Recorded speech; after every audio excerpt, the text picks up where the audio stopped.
Hello, welcome back to the Villa View. It's time for a match preview for Villa's game away at Norwich at Carrow Road on Tuesday night.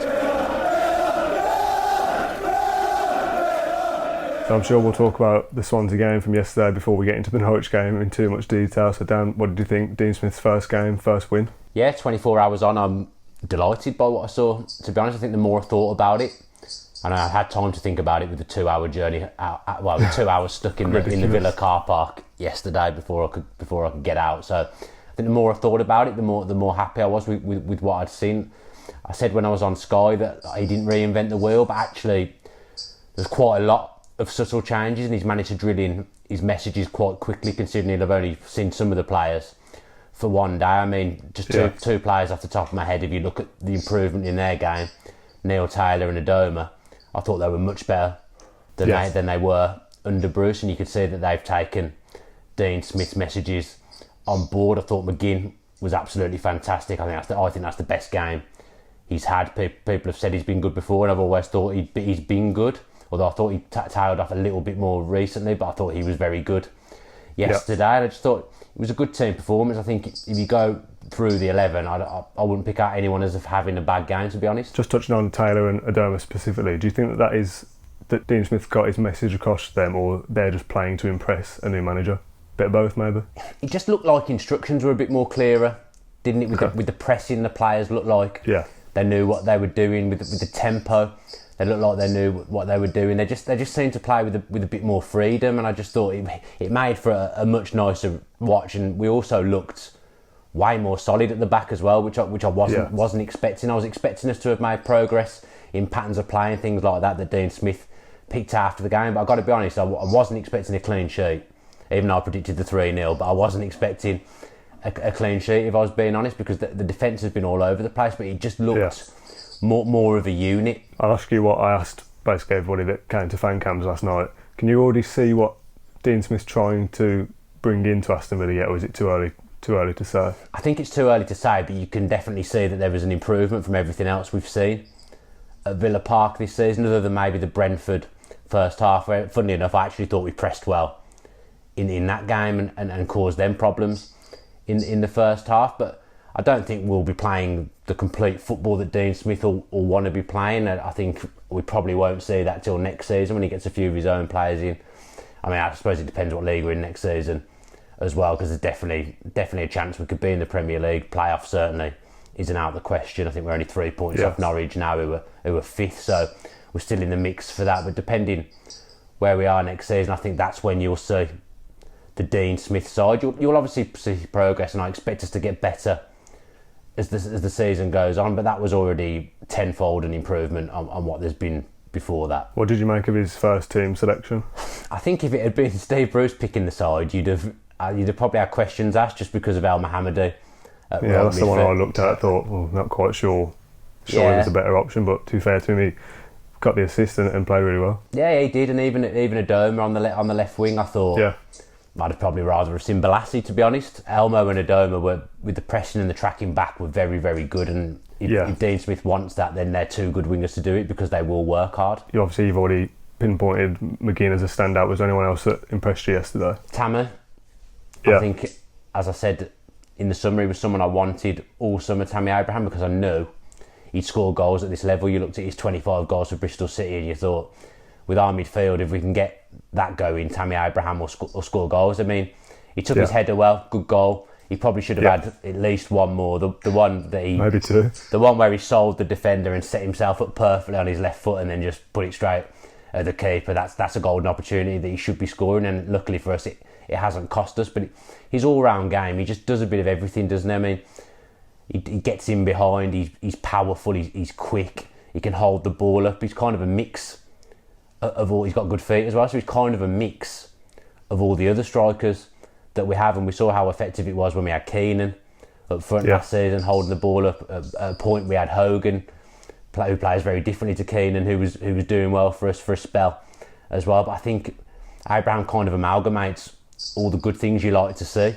from a striker, and there's no doubt he's a Premier League player, in my opinion. Didn't go great for him at Swansea last season, but he's come back to haunt them this time round, and he did very well. Okay, he didn't get the goals he probably should have, but he's got a pretty good ratio since he's joined us, and he'll be a key component for us for the whole season. And look, bang up for it as well, didn't he? His celebrations at the end. I think there was also one point during the game I noticed where Neelan made a great save, and he sort of went up to him, got his head against his head, and sort of geeing him up, sort of thing. I think he was giving it to the crowd as well, and that's something that as a lone player, the fans are going to love that. Snodgrass, the same sort of thing last season, that they just come and fit in straight away, and it's fan favourite straight away, isn't it, when that sort of thing happens? I think he's just got a strong desire to win football matches and improve, and I think that's a good thing. And if a player, like you say, can create some kind of bond with the fans as a lone player, I think that speaks volumes about the character. Like you mentioned, Snodgrass last season, I think that says a lot about someone, that they know they may well not be at that club next season, going back to their parent club, or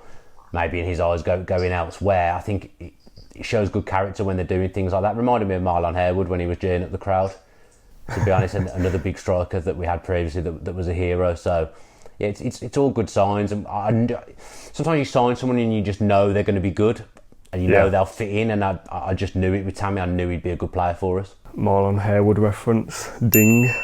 One thing that somebody mentioned on fan cams last night, and was one of the first things I noticed, was people playing in their right positions at last. How much better is that in terms of balance for the overall squad? Left footers on the left, right footers on the right, people playing their actual positions at last. I mean, I think on the wings it doesn't particularly matter what foot you are, depending on how you spread out the rest of the personnel in the side. Obviously as well, I think McGinn felt like he was playing more from the right for me with his left foot, but that's not a problem. We do that with Connor as well, and I think it works to good effect. I think Adoma on the left, even though he's not left-footed, I think that worked. Yeah. Except at the full-backs, I think you could notice the massive difference and what that offers you going forward, because even though Taylor's not the best coming forward as a modern-day full-back, I think he still, even though he wasn't getting the ball on the overlaps, he was taking men away from Adoma or Grealish or Abraham if they drifted left. Like, he was pulling men away and making space. And when Hutton plays left-back, he can't really do that. He doesn't do that. He's obviously more inclined to play inside. I was quite surprised Bree wasn't playing, to be honest. Right back. Don't think he was even in the 18. Was he Bree? But I'm not sure. I thought Hutton looked a bit ropey to begin with, because I think he hasn't played much at right back, to be fair, over the last 12 months. But I think once he settled into the game, he was good as well. And as I say, I'll go through that 11 and think everyone did their job. I thought Chester and Twanzebe looked like they'd played together before, which was a start. We just looked more organised. I felt Chester was a bit more vocal. I don't know whether this captaincy thing has made him a bit more vocal. Maybe Terry being back and giving him some advice has made him a bit more confident. But he was roaring instructions, and he looked a different player. I mean, he's been very, very good for us since he's been here, but his standards have dropped so far this season. But I think it's been a difficult defence to play in, and I think the way we handled the transfer window hasn't helped. And having the defence looking a bit more organised. Okay, he made a couple of dodgy kicks in the first half, Neelan, but he was trying to play out a bit more from the back than usual, and just being brave on the ball, I felt. But he looked better, and his saves, Dean Smith said after their saves he would expect him to make, but I thought the one at the end of the first half was really, really important, going in 1-0 rather than 1-1, and it was a good reaction stop. That I thought he played well, Neelan, and I think that bodes well as well. Hopefully he can build on it now. We're going to move on a little bit. We're not going to touch on a starting 11 for Norwich yet. I just want to go to your point there about Bree possibly playing. Yeah. Looking at that team from yesterday, how do you think that 11 will evolve over, not necessarily just for the upcoming games, but over the next few weeks? Does Hutton remain at right back, or is Bree the option? Does Horahan come in and get a chance? Balassi, El Ghazi, all these players that we've got on the bench that can make a difference. Scott Hogan as well. How does that starting 11 evolve over time, or is it something that will just sort of mix and match throughout the season? I mean, from doing the video with Stu from Soccer AM, the Brentford fan, he said that he liked rotation. He liked to make changes and freshen things up in certain positions. So Hutton's 33, 34 now. I'm not sure exactly how old he is. He won't play every week under Smith. You'll see Bree there. You might see Elmo move back and Balassi come in on the wing and things like that. The striking one's an interesting one, because I think he's going to want to play Hogan. But I just think Tammy Abraham offers so much that you can't really take him out the side, and I don't see either of them particularly playing wide. So I think at some point you'll see maybe a midfield diamond and two up front. I can't see us playing a flat 4-4-2 with Smith, although I've definitely been wrong a number of times. Already McGinn's picked up a suspension, so he doesn't play on Tuesday. So Connor comes in. I can see Connor and Bjarnason rotating. McGinn will sit out some games. I think Grealish probably always plays, especially it felt more like a 4-2-3-1. Yes. Yesterday, to be fair, with Grealish playing closer to the striker, which it worked well in the central midfield three last season, but I think he's needed a change. We needed to change something with him to get more out of him, and I thought the signs were there yesterday that he was getting back to something near his best as well. But by no means his best game in a Villa shirt, but I felt there were some encouraging signs and just felt like he was a bit more involved in games than he had been under Bruce. So that I think it's pretty fluid and there'll be changes throughout the season. But the thing is, with our squad, we've actually got options and we've got a squad, but Bruce seemed to be afraid to use it and didn't want to change certain things. He had his favourites. I don't see that happening with Smith. I think everyone will get a fair crack at the whip. I don't really see where Whelan and Jednak fit in. If I'm being honest, I think Jednak was on the bench yesterday as a backup centre back, but obviously that's going to happen because we haven't got anyone else. But I don't know whether I can see Whelan playing in that formation in that midfield. And I like Whelan. I think he's a very good player, but I'm just not sure where he fits now. We'll move on to Norwich because we're 13 minutes in so far and we've not talked about that game yet, but covered the Swansea game. I'm sure obviously the podcast coming up soon where I'm sure you'll touch on it a little bit further as well with Tom. Norwich then, I texted you before, I almost feel like they've gone under the radar a little bit. That's probably my ignorance of other clubs in this league rather than anything else, but they didn't have the best of starts, and then all of a sudden I saw a tweet yesterday of like their last 10 fixtures or something. There was like 8 green wins next to it, and I was like, okay, they've sort of shot up over the last few weeks and I've not really noticed. Now they're up to 5th, so it's a massive game for us really now. Yeah, and we suddenly hit level points, don't we? If we win, they're sitting 6th at the moment. A bit like you, they've kind of, I noticed a few weeks ago they were doing all right, and then they kind of fell down the table again. They must have lost a game or something. It just shows you how funny the league is, because you can look at the table and then probably not look at it for a month and it's completely changed. Like Norwich have done very well. They won at Forest, which is a tough place to go, so I think that shows that they've obviously got something about them there. You look at their side and it's not really, there's no real household names in there. There's no one where I look at that side and think, oh yeah, he's a really good player. Obviously Rhodes has been effective in the past in the Championship. I think they've had Pookie up front who scored a few goals, although I don't think he played on Saturday for them. They got a left back whose name completely escapes me, a young left back who I thought was very good when they played against us last season at Carrow Road. But like they sell people, and then they must be operating at a big profit because they're not really bringing in any. They're not spending any money, are they? They sold Maddison, lost their best player for £25 million, and you'd think that would hurt them, but if anything, it seems to have galvanised them into more of a team, because they're doing a lot better than they were last season. So fair play to them, because like you said, they're going under the radar and they're operating with a pretty low budget. I know that they're really into the cost cutting at Norwich and trying to get the wage bill down, trying to get the average age down. I mean, the big centre back scored 2, didn't he, at the weekend? So we'll have to watch him. I'm presuming he scored 2 from set plays. I've not seen anything back of the Championship highlights. Yeah, I'm gonna watch that tonight. But yeah, fair play to them, sitting in 6th, 21 points. They're doing all right. They're doing something right. Yeah, as I say, it's probably my ignorance that they've gone under my radar. Everyone else probably knows what's going on, because you just get like the media. Obviously, you got Frank Lampard's Derby. Obviously, we're focused on ourselves. You got the obvious names: Sheffield United being top, Albion winning Player of the Month and all this sort of stuff. And then all of a sudden you go, oh yeah, Norwich are doing pretty well with 6 wins on the bounce, whatever. And like you say, they had a bit of a nothing season last year really, but they were obviously building towards something with a younger manager, and they were getting a style of play set in, and now they're reaping the rewards of that. Yeah, I think, to be honest, the season's been so miserable. When Villa aren't doing well, you don't want to watch anything else. I'm not really interested. I don't want to sit there and watch the Championship highlights when Villa are doing terrible, whereas we've won this weekend, so now I'm like, oh yeah, I'll watch the Championship highlights. So it's amazing what the change of mood does with everything, really. Yeah. There's a chance we can go on a good run here now. Obviously, he's won his first game. We've kept a clean sheet. We've made chances. We look like a good team. Again, we're playing against a good team. Let's not forget Swansea as well. They'll be up around the top 6. I mean, I don't think they were at their best yesterday, but they still created chances. Yes. And we went and won the game and did what we needed to do. I mean, the encouraging thing was that changes were made like during the game, and hearing Smith speak after the game was like a breath of fresh air, rather than having. I don't even know what he was on about. Was it second phase defending? Second phase defending. I don't think I've ever heard that before. Well, Roddy, you're not a proper football man. Like me, not an astute tactician, as you've showed in your Football Manager saves. Yeah, let's not talk about it. They just, I don't know, it just felt like he looked at the midfield, we were getting dominated, he took Jack off and put Connor on, tried to settle the game down, and it worked, and we saw it out reasonably comfortably, bar that long shot in the last couple of minutes that at the time I thought was flying in the top corner. But yeah, I think it's just, I found the whole thing refreshing yesterday.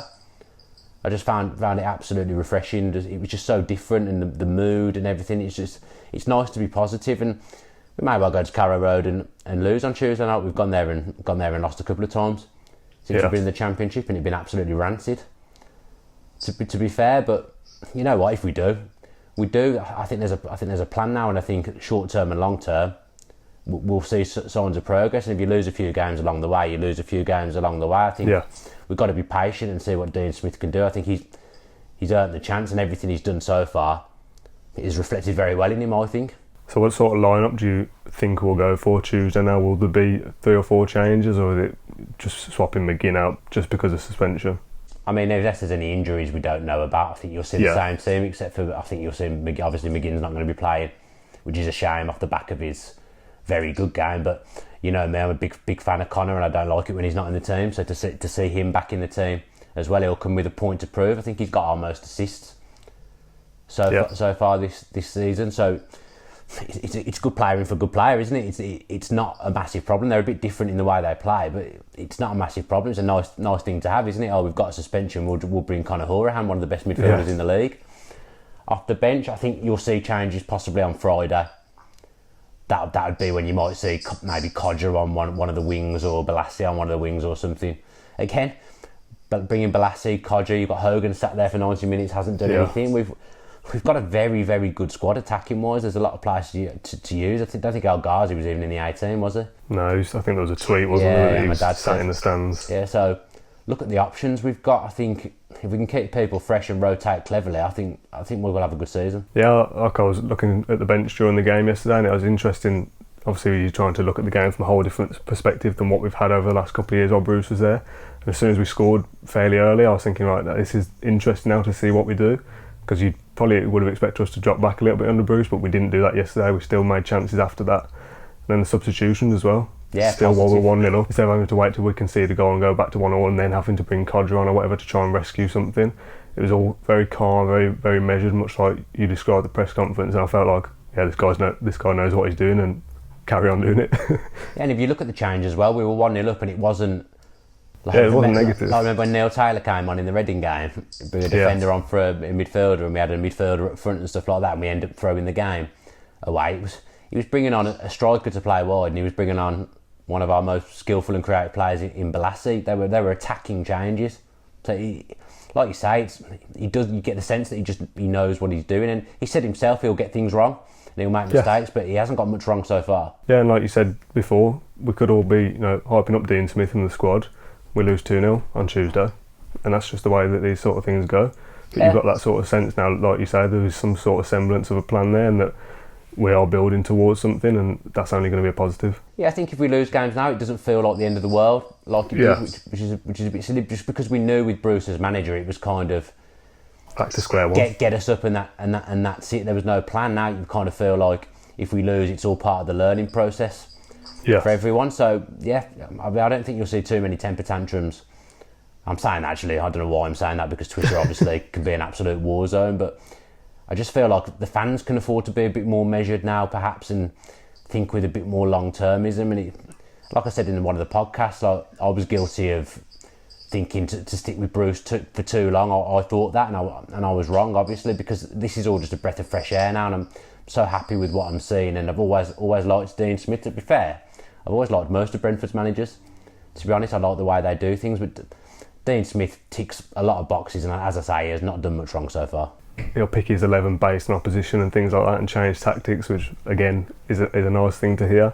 So how do you, looking at this Norwich game now, how do you think he will approach this game? So obviously you expect to set up differently home and away a little bit, to win at home, draw away and that sort of thing, but will that be the case with Smith, or is it we win every game, that's the aim? I think you might see subtle little things, like maybe the defensive line won't be quite as high up as perhaps it was at the weekend. Maybe away from home will be a bit more compact, and maybe perhaps try and play a bit more on the counter attack. But things change from game to game. But I think based on the fact that he's had little or no time to work with most of the players, I think he'll look at the fact we've won Saturday. I think he'll probably look at it on a sensible basis that continuity is probably the king, and that's the most important thing for us in such a short space of time. So I don't think you'll see heavy rotation on Tuesday, but Friday, maybe that's when you'll see a few changes, because then that is 3 games in 6 days, isn't it? That'll take its toll on legs. And then obviously someone like McGinn's rested on Tuesday, will be raring to go on Friday. So I don't think you'll see massive change in a lot of things from Saturday on Tuesday, but possibly a bit more of a disciplined performance, if that makes sense. Which sounds silly, even though we kept a clean sheet, but we were attacking, weren't we, and left a few holes, but everyone did their job, and hopefully everyone will do their job again on Tuesday. Yeah, there's a little bit of an impromptu recording session today on Sunday, so we sent a message to Jack Reeve from Talk Norwich City so he could send us a little clip like we've done with him in the past, and I think he's going to use a bit of this video in his, so providing he sent it over by the time I'm doing this edit, I'll include that now, and then we'll come back with our predictions. Hey, the Villa View, Jack Reeve from Talk Norwich City here. Hope you're all doing well, and thank you for inviting me on the channel. I love the work you guys do. So, Norwich City, Aston Villa this Tuesday, under the lights at Carrow Road. That's always a special occasion. There's always something quite good about Norwich City versus Aston Villa. If you would have asked me what the result would have been a few weeks ago, I said this would have probably been an easy win. You guys were struggling under Steve Bruce. You guys know that better than anyone. But the narrative completely changes now, doesn't it, under Dean Smith? I liked what Dean Smith done at Brentford. Of course, a big Villa fan. I'm not sure if that will help or that will hinder. A lot more emotion certainly charged into the game. But Norwich City doing very, very well at the moment. One of the informed teams in the Championship. Just 1 defeat in our last 10 games, and that came very unfortunately against Stoke. We completely dominated that game, and we're now coming off the back of a really good result against Nottingham Forest at the City Ground. On the Saturday, we came from behind to win 2-1. So there's real optimism surrounding Norwich at the moment. Daniel Farke has now been at the club for 18 months, and he's starting to do what we all thought he'd do straight away, and that's really play an attractive style of football.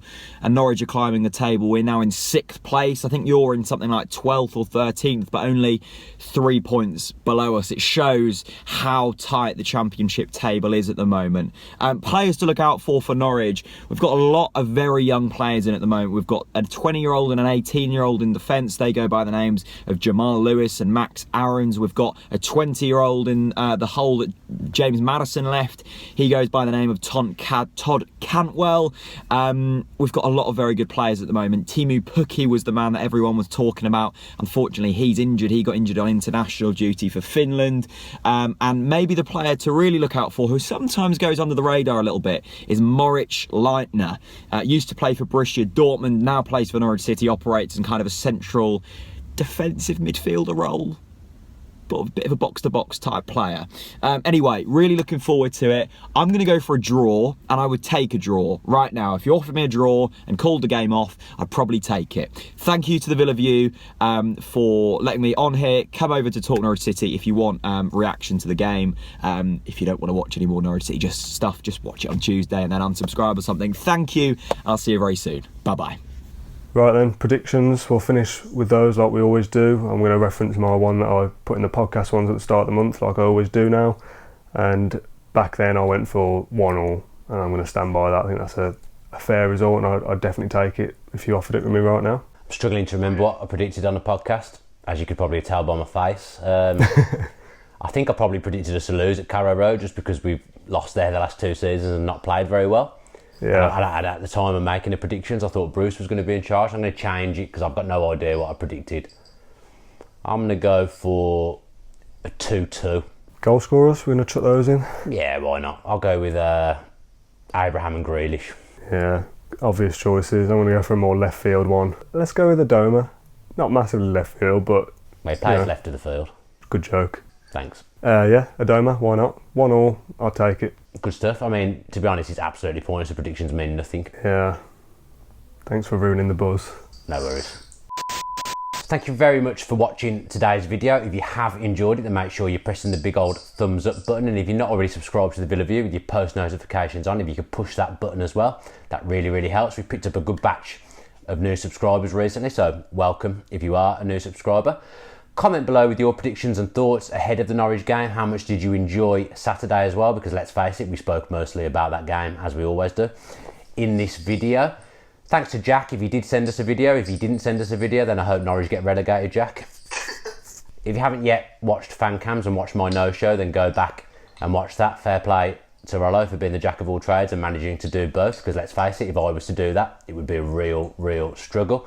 Tom and myself will be back in the booth on Wednesday to dissect the Norwich game and hopefully talking about 3 points to the mighty Aston Villa Football Club. Thanks ever so much for all your support. Stick with the channel, stick with the Villa, up the Villa. If you enjoyed that video, why not watch another? Click the video choices on screen now to go and watch them in full. Be sure to subscribe to the channel by clicking our logo there on the left. Easy peasy.